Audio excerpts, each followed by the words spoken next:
Hey there, everyone. That sexy nerd is back again, and we're back with another Lord of the Rings month. Not mine, because you remember all mine last year. But we're here with Nostalgia Critics Lord of the Rings month, and we're on the Two Towers.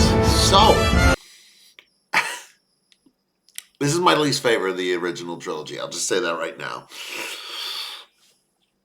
I don't know. I remember always used to thinking that like Fellowship would be my least favorite because I like the big battle scenes. I love big battle scenes. This is why I love Game of Thrones, and many other movies. But when they're done right, but Fellowship really felt like the beginnings of a journey, and there's so many interesting places. And yeah, there are times where you can feel bored, but, it all serves a purpose and you can't skip any part in that movie. Just as Rob said in his first viewing, you can't really skip a part in The Lord of the Rings because you'll be lost. So, but Two Towers is, and when I say it's my least favorite, it's just by default, really. I mean, it's like 1, 2, 3. I mean, Return of the King, my favorite.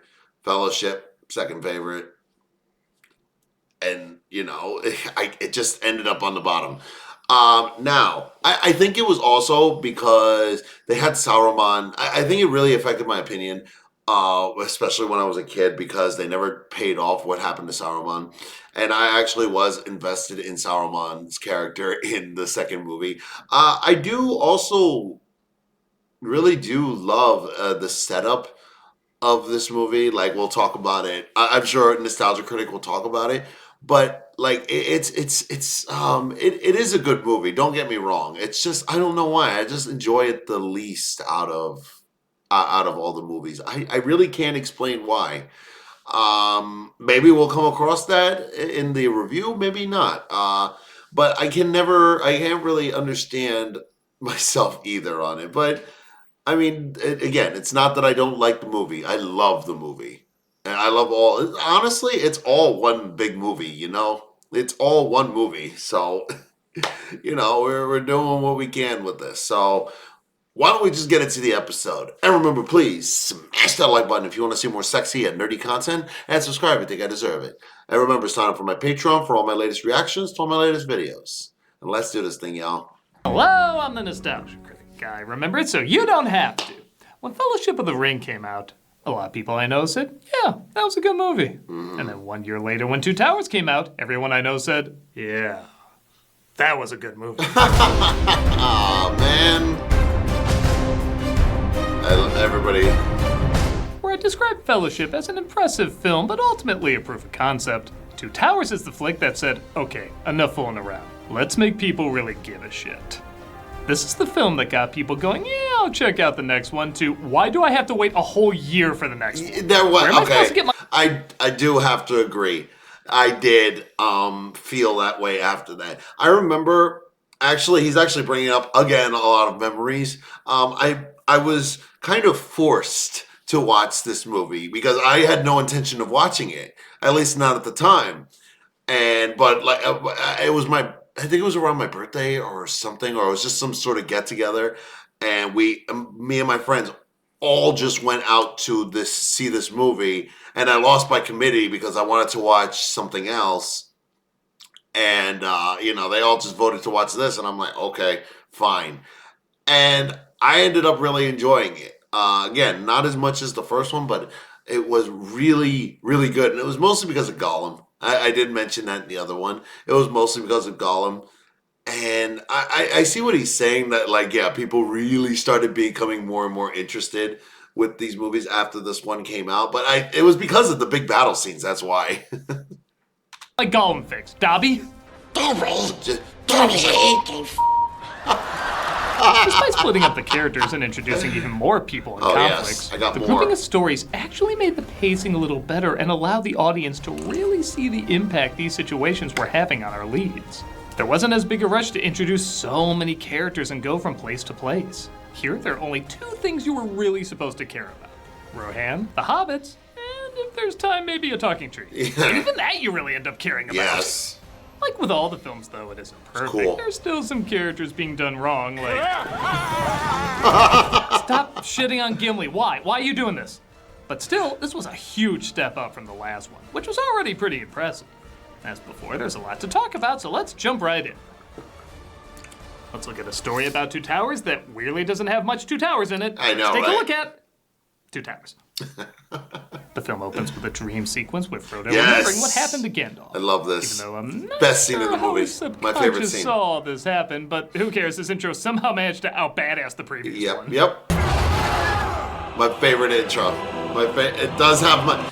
Again, the fact that I say that I know I should like this movie way more, and I hate... I don't know.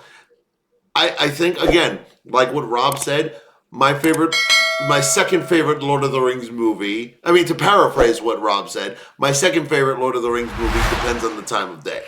I mean, shit. This, like, Two Towers really has a great opening, and I love it.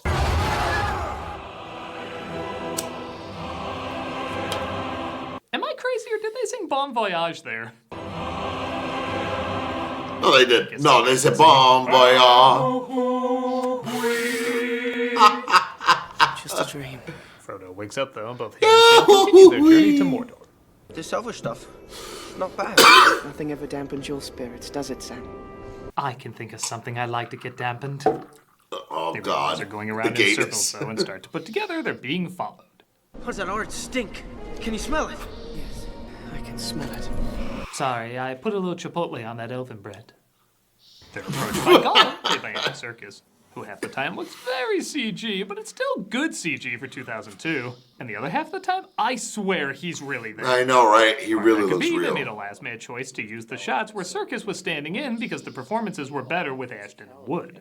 And I think doing so helped the animators figure out the lighting and texture better. I mean, think about it. This is over 20 years old, and look at this. That's not a CG head, that is Gollum's head. Wow. That's not a CG arm, that is Gollum's arm. He 100% looks like he's there on set. Will be nice to them if they be nice to us. Get off us! At first I was a little concerned about the voice. But maybe the idea was the rope was choking him in this scene. And as the performance goes on, it sounds less like a boo being swallowed by Donald Duck and more like a voice of a person who's been around for several centuries. Yeah, Hate you. I hate you. I know. Using the shots with Serkis also allows more of his performance to shine through. As when you compare him in the first film to the second, you can see they definitely worked in much more of his facial features. From the first film to the Like, shots with Serkis, this scene right here, this is the only time where I thought the CG looked a little on it, because his mouth moves a little bit like those old effects where they would put on the dogs or any dog or a cat, like to simulate talking, like the mouth is kind of moving but the dog is still staring and it looks creepy as hell. That's what it kind of looked at to me. Other than that, the CG, he's absolutely, I totally agree. this also allowed it definitely worked in much more of his facial features. This character won so many people over, they debated whether or not Serkis should get an Oscar nomination. Yeah, I know, seriously, despite him he should have. technically never being seen on camera. I don't know, I think a special Oscar for him and the CGI team would have worked, similar to what they did with Disney and his achievement on Snow White. Really? And I guess the MTV Movie Award will have to be enough. And Peter Jackson, who do you think you are, you f***ing hack? Shame on you! Go f*** yourself! Sorry to keep What? doing that, it's the best acceptance speech ever.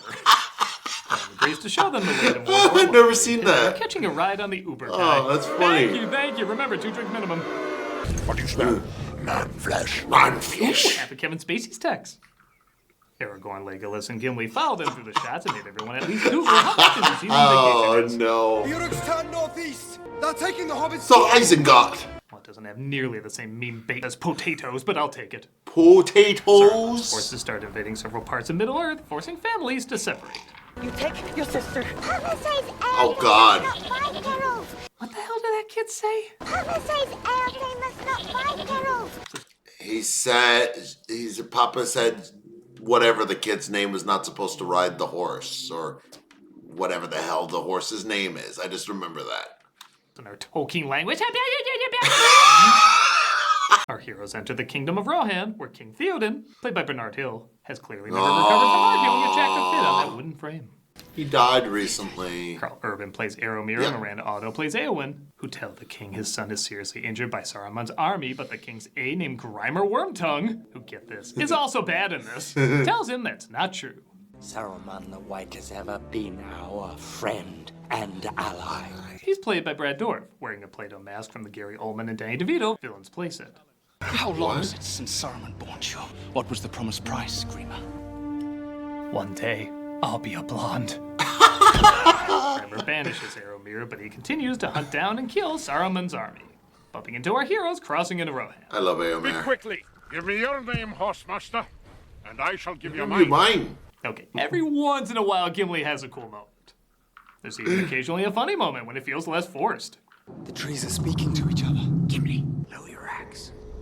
I would cut off your head if it stood but a little higher from the ground. Don't die! I also like Legolas sticks up for him. Like they have a rivalry, but when it really counts, they do have each other's backs. Track a party of Uruk-hai. Hey. Last time I heard, you said that shit was shocking. Even I felt that way, like when I was younger. It kind of just seemed weird to me because like they never seemed to get along that much in the last movie. Yeah, they fought together, but not directly. Westward across the plain. Aeromir tells him now that they found the Uruk-hai they were chasing and left none alive. So it's unlikely the hobbits they're looking for survived. We piled the carcasses and burned them. Dead. I'm sorry. I'd give you a hug if your head stood but a little taller from the ground. They make their way there, but aren't able to find it. Oh. It's one of their wee belts. No. Yes.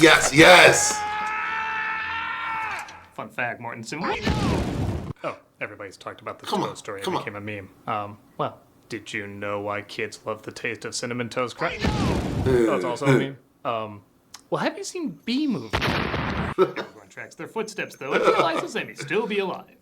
A hobbit lay here. Their hands were bound. Their bonds were cut.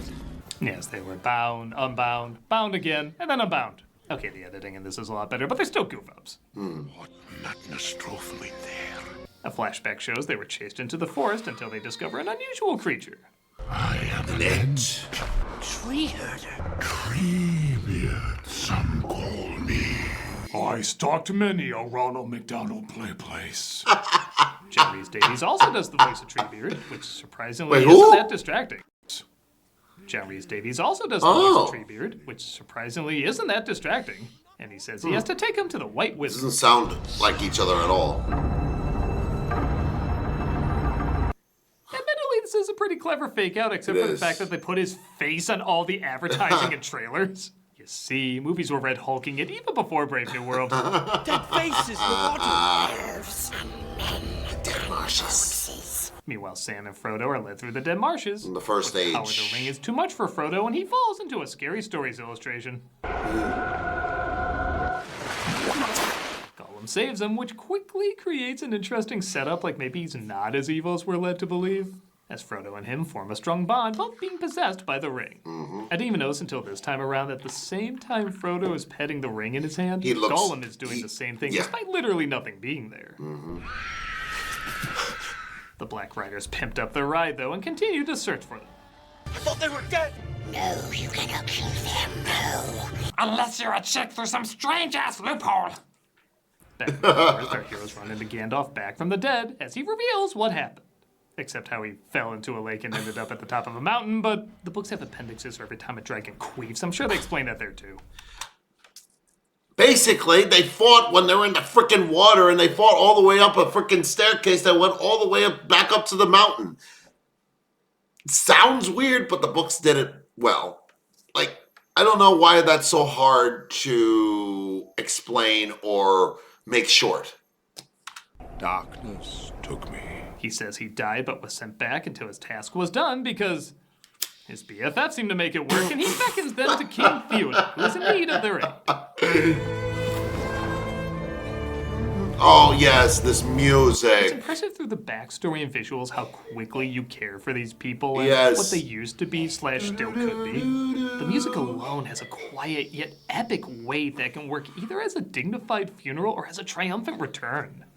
I do admit to the do do do do do do do that music is beautiful, absolutely astounding. Like I hope they don't have anything to say about like the music because it's probably even better in this movie, ironically.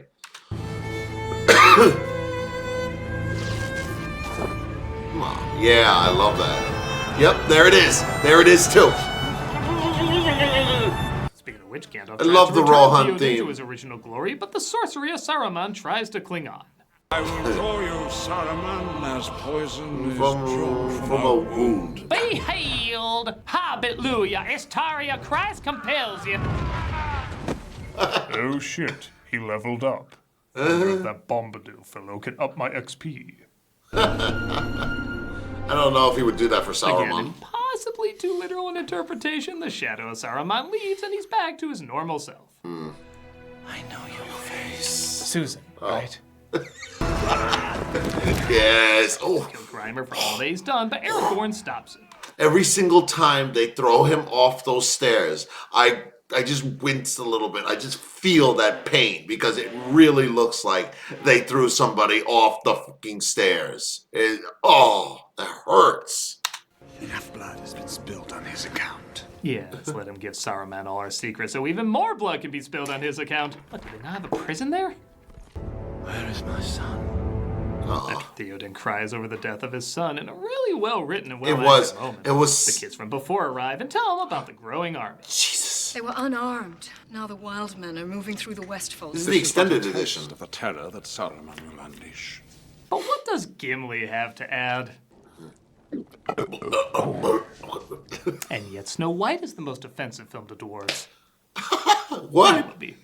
Theoden says his kingdom must venture to Helm's Deep where he believes he can protect everybody, as Frodo becomes more occupied with saving Gollum. I want to help him, Sam. Why? Because I have to believe he can come back. We have too much in common. Our big, weird, freaky eyes for a start. Across the It's armies true. of Dolly. And even though it's in the book, I do think it's smart they kept this little preview of these things. I get the feeling if Yeah. they just showed up in the third film, people would be like, wait, there's freaking heffalumps in this? Hey, heffalumps are not that big, to be fair. A Winnie the Pooh reference? Really? A Winnie the Pooh reference? Boromir's brother, Faramir, played by David Wenham. Yeah, But I who love cares? David Wenham. Gimli's being silly again. Jesus. Deliberate, it was deliberate. Can we drop by Willow's house and make a trade? They're attacked suddenly by one of the lamer effects in the movie. These hyena rancors. Yeah. That heroes impossible That. themselves on their horses and fight.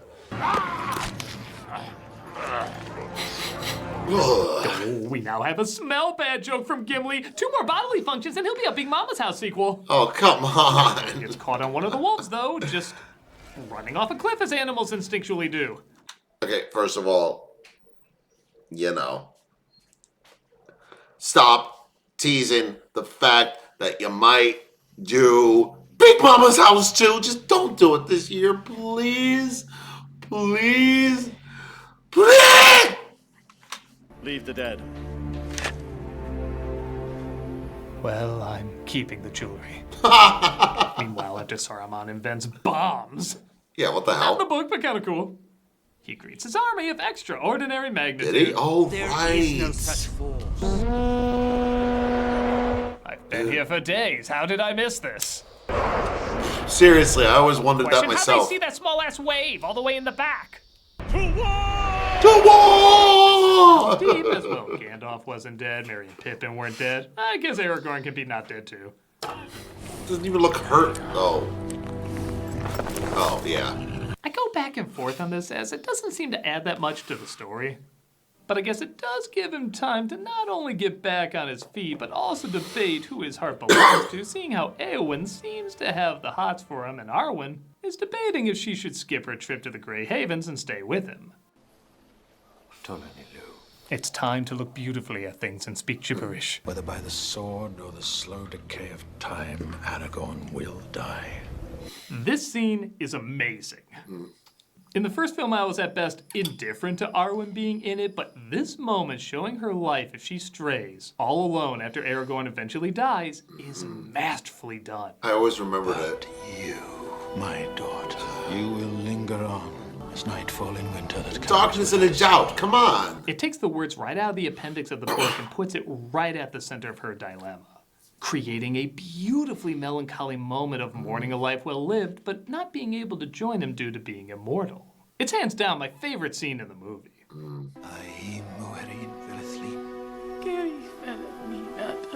Wow, I got every father's wish, giving a speech to his daughter that keeps her away from boys. Go me.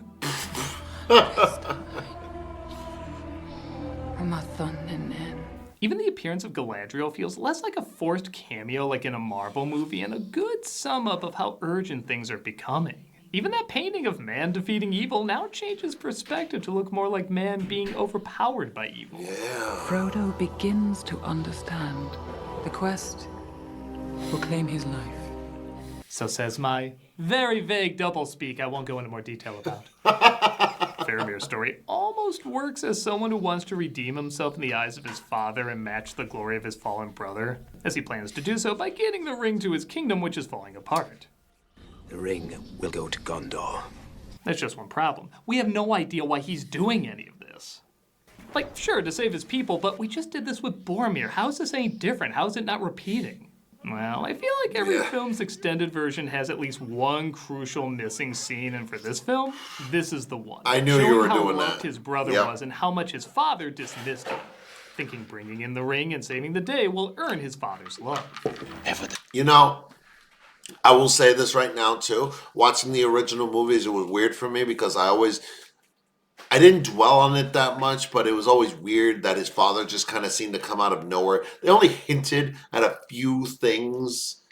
But also at the same time, Return of the King really does let you know how much of an asshole this guy is and how much you're going to hate him, that you really don't care. At least for me. But again, I just love Return of the King, and I can't wait until I get there. The ring will seek to corrupt the hearts of lesser men, but you... There's need to go to Rivendell. Send me in his stead. I trust this mission only to your brother, the one who will not fail me. Without this scene, he just looks like a jerk, redoing the exact same arc Boromir went through, just not as interesting. Yeah. Oh wow, he's giving up the ring at the end. So what? He's being a dick to begin with. But this scene really makes us sympathize with what he's doing, especially after he finds out his brother's dead. There are some good moments, though, like Frodo betraying Gollum so he doesn't get killed, yet he still gets beaten horribly. As you may have observed, pretty much everything with Gollum in this movie is flawless. Yeah. Except that yell. That yell's a little dumb. Oh, fuck off. And I will say Aragorn's fake death seems warranted just for this one shot alone. And that shot, too. That was awesome. Oh.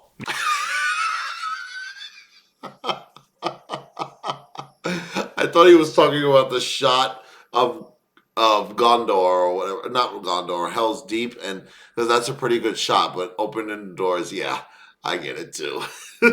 Meanwhile, Treebeard discusses with his fellow Ents if it makes sense for them to go to war against Saruman. This is the forest of no return.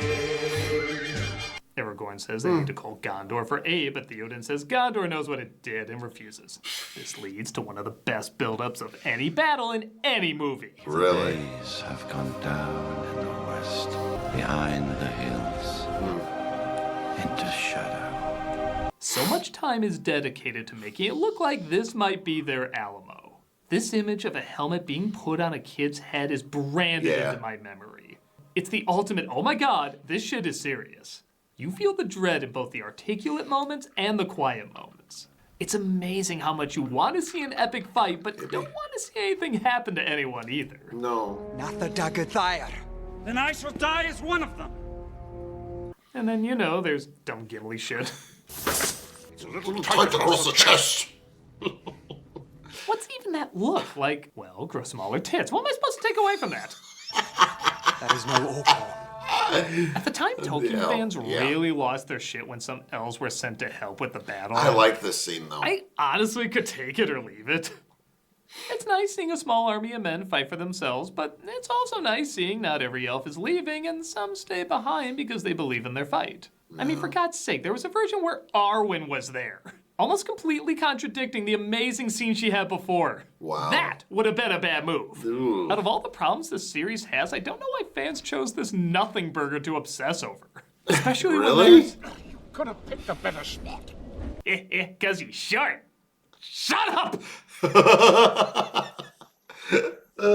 Hey, you know you're not actually allowed to drink in a beer commercial? Since when? You gotta wait till it's done. The ironic thing is this battle is so well built up and feels so real that when it finally begins, it doesn't feel real enough. What I mean is, every time I start to really get into it, something dumb happens to ruin the flow. For example, constantly interrupting the adrenaline rush with Treebeard literally sleep-talking through his scenes. Yes. We have just agreed. Okay. But, okay, you could argue that's part of the point. People are dying and they're not doing anything. It's supposed to be frustrating. You get the king not really being a great decision maker and instead talking like he's tweeting during an MMA fight. So it begins. Is this it? Is this all you can conjure, Saruman? They're dying, asshole. Stop penis measuring your army size. I also think they break open the wall way too early. You want to have that be a big, oh no, we're gonna lose moment, but it happens 5 minutes in. And 2 of those minutes are focused on Treebeard, so it's more like 3 minutes. If the wall is breached, Helm's Deep will fall. Okay, I see what you're saying. 3 minutes later. Yeah. And man, for a battle they're trying to convince us they could lose and everyone could die. They're doing some Everyone is crazy too shit. goddamn invincible. Our main characters literally throw themselves into this army of super soldiers, instant death, not once, not twice, but 3 times and never get a scratch on them. The only one that bites the dust is Lothlorien's chubbiest elf, which I... And chubby yourself. First of all, my fans of Spartacus, you know that is Legatus Claudius Glabber. The Legatus! See, feels like a token death to make up for the fact that none of the main characters are getting hurt. With that said, what, am I supposed to pretend there's not a ton of awesome here too? Yes. The sheer size There of is this battle awesome. is so impressive. Mixing CG with practical effects, the awesome cinematography showing its epic scale and how much was really there, the director having himself take out one of the Urukais. What? This awesome edit. I don't watch the extended Not edition. lying, there's a ton of really cool stuff. I just wish it wasn't interrupted with... Toss me. Don't tell the elf. Look what they've done to my dwarf. It makes up for it in the end, though, as once again, you do feel the urgency and that this might be their last ride to their doom. This is the only one where they can be a little untouchable because it looks like they're about to die in literally 2 seconds. However, Gandalf appears exactly an hour and a half later to save the day, so you legit forgot he was even in the movie, despite him being such a major plot point earlier. Now, that's just damn good pacing. Time for some Carl Urban renewal! Also, the ends after seeing Saruman destroy their forest, I love this decide scene. to go to war as well. I wish this would happen too. Not sure how their slow language took all night to discuss not going to war, but then 1 syllable can change their minds, but whatever, this fight's amazing. Yes. Yes. This battle isn't even 1/5 as long as Helm's Deep. It's so cool. My God, it shows nothing but the best moments, and it's so goddamn cool. Oh. Save a tree. Wipe your ass with an orc. Meanwhile, Faramir takes Sam and Frodo to Osgiliath, where Sam finally tells him Boromir died trying to take the ring. Why didn't you bring that up to him days earlier? What are you doing? But one of the riders tries to take the ring from Frodo, who's so possessed he starts to comply. Sam stops him, though, in one of the more intense scenes. Yeah. It's I think most people in this moment were like, oh my God, the faculty kid's gonna kill Rudy. He snaps him out of it, and Sam makes a speech that there are some things worth fighting for. It's all wrong. By rights, we shouldn't even be here. Tell me about it! Only passing thing. This shadow. And darkness must pass. I guess a lot of people at the time connected this speech to being pro the Iraq War, which was going on. I think the idea was more self-defense than invade where your most wanted enemy isn't, but I don't know. Maybe Tolkien would have liked freedom fries. I'm not sure. Sauron's wrath will be terrible, his retribution swift. The battle of the Middle-earth is about to begin. At the end of part 2 in a 3-part trilogy. The Hobbit movies sound short. Here let Sam and Frodo go as they partake in some of the lamer writing in the movie. Frodo wouldn't have got far without some. Sure, not fun. I was being serious. So was I. His plans for how to get his revenge. Come on, you should have just played that. He's just like, oh, Christ, just make out already. I know he did that last time, but that was way funnier. Just seeing Gollum just drag himself across the ground. Gollum has plans yes, just dragging himself like, oh, Christ. for how to get his revenge.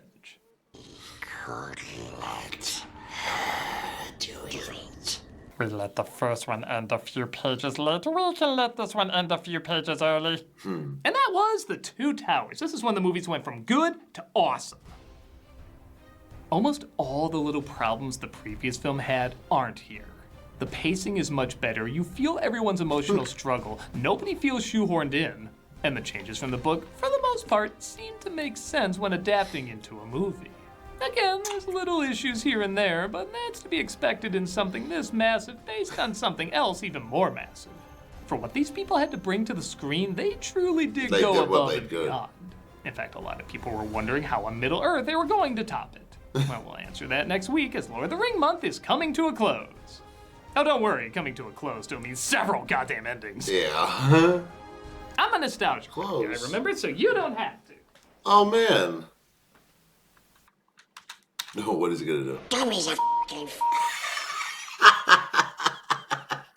I love that. It really did make me think about my choice. I probably should think about it, but I feel like every single time I watch the movies, I just know which is my favorite. So I think I'm still going to stick with Fellowship being my second favorite Lord of the Rings movie. I do have to watch them, though. I really do. Maybe if I ever show them to my nephew for the channel, or if I find some people who have not seen it before, because man, I have watched that movie way too much to go, oh, I'm first time reacting. Not. So, man, I love that review. He really does love these movies. Man, it just makes me more excited to see Return of the King. But honestly, I was under the impression that he was doing all of, like, even the Hobbit movies. Did everybody just assume that? Because I feel like, that it's not? Or what would he do? Hobbit month next? I don't know. I think that would work way better, actually, because they're actually, they're not bad movies. They're not bad, but they're too long and made up with way too much shit. So, I mean, I like them. I personally like the Hobbit movies. I do. I even like the Battle of the Five Armies, even though it's kind of confusing. But, it was a good bunch of movies. That was my opinion. Like, Peter Jackson used way too much CGI in those movies, so it was unnecessary. Everything just didn't look as real as the Lord of the Rings movies, and I didn't understand why he had to use CG. I mean, everybody was like, "Oh, we're remember the first Hobbit movie? They were saying like it's the first movie to be put in 60 frames per second. What? Who the fuck cares? I don't know. But anyway, I can't wait for Return of the King, and hopefully I'm wrong about him not covering the Hobbit movies, because kind of should. But hey, please smash that like button if you want to see more sexy and nerdy content, and subscribe if you get it. And remember, sign up for my Patreon for all my latest reactions to all my latest videos. And I'll see y'all later for Invincible, y'all.